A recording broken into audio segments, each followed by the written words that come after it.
We have a horrific and graphic report to share with you.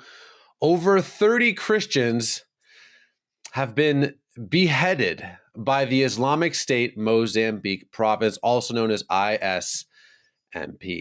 CBN's Billy Hollowell joins me now. Billy, how are you processing this? It is hard to process the fact that you, in 2025, have people around the world who are terrorists who are beheading Christians. It is the most horrific thing imaginable. And we've seen this again and again and again.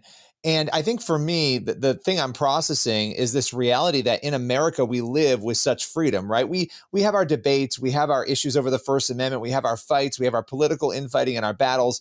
But the freedom that we live with, I think, isolates us from the reality and the understanding that most people around the world are living in utter horror. And most people around the world, most Christians, are living in places where persecution is so dire that you can get beheaded simply for loving Jesus.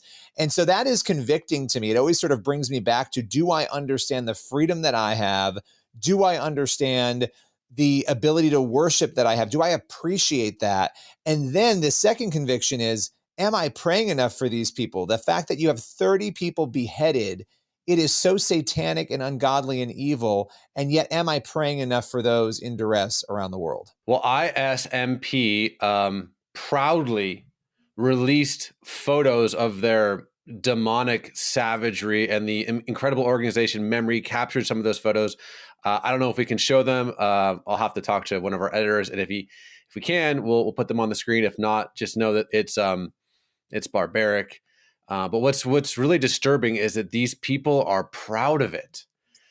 You know, Billy, what's really struck me is, can you imagine? I mean, can you imagine if the headline wrote, "The IDF beheads 30 Palestinians"? We would be talking about the biggest news story